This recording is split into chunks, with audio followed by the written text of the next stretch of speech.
আপনার মধ্যে যদি একটি গুণ থাকে তাহলে আপনি একদিন না একদিন আপনি কোটি কোটি টাকার মালিক হয়ে যাবেন। কোন সুবহানাল্লাহ। একদিন না একদিন আপনি কি হবেন? ধনী হয়ে যাবেন। একটি গুণ যদি আপনার ভিতরে থাকে, আমাদের মধ্যে অনেক গুণই আছে, কিন্তু এমন একটা গুণ আছে যে গুণটা আপনার ভিতরে থাকলে আপনি অবশ্যই একদিন না একদিন কি হতে পারবেন? ধনী হতে পারবেন। আপনার অভাব দূর হয়ে যাবে, আপনি ধনাঢ্য ব্যক্তি হয়ে যাবেন, আপনার কোটি কোটি টাকা হয়ে যাবে। অনেক মানুষ আছে যারা খুব কষ্টে জীবন যাপন করে, অনেক মানুষ আছে যাদের জীবন খুব কষ্টে যাচ্ছে, কিন্তু তারপরও তারা কি হতে পারছে না? বড়লোক হতে পারছে না, কোটি টাকার মালিক হতে পারছে না, তাদের আর্থিক সচ্ছলতা আসছে না। তার ওই গুণটা তার ভিতরে নাই বিদায় সে এই পরিবর্তনটা তার ভিতরে আসছে না।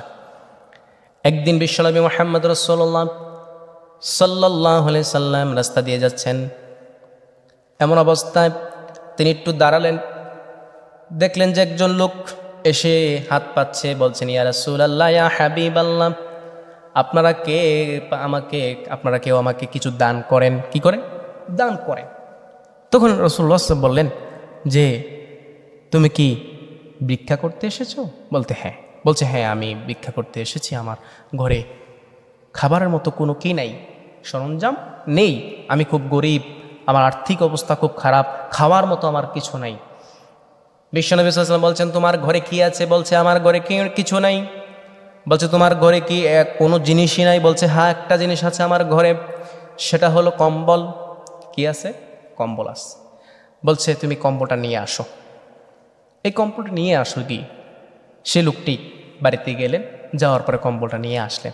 আসার পরে এই কম্বলটা বিক্রি করে কিছু টাকা, কিছু দিরহাম কি করলেন? তাকে দিলেন। দেওয়ার পরে বললেন যে, কিছু টাকা তাকে দিলেন, সে বাজার করে নিয়ে গেল, খাবার নিয়ে গেল। আর কিছু টাকা দিয়ে একটা কুড়াল বুঝেন তো, কুড়াল, লাকড়ি কাটার জন্য, এই কুড়াল কিনে দিলেন। আর বললেন, এই কুড়াল নিয়ে তুমি কি করবে? আজ থেকে লাকড়ি কেটে কেটে তুমি কি করবা? তোমার জীবিকা অর্জন করবে। সে ঠিক তদ্রূপই করলেন। কি করলেন?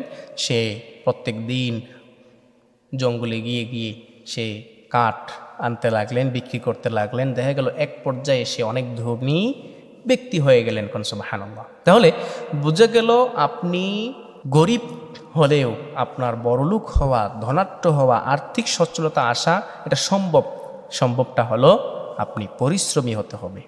এই গুণটা যদি আপনার ভিতরে থাকে, আপনি যদি পরিশ্রমী হন, তাহলে অবশ্যই আপনি একদিন না একদিন কি করতে পারবেন? সফলতা অর্জন করতে পারবেন। হাল ছাড়া যাবে না। আপনি যদি পরিশ্রমী হন, তাহলে পরিশ্রম আপনার ভাগ্যের প্রসূতি নিয়ে আসবে, ভাগ্যকে পরিবর্তন করে দিবেন। আর যদি আপনি পরিশ্রমী না হন, পরিশ্রম না করেন, তাহলে অলসতায় আপনার জীবন ধ্বংস হয়ে যাবে।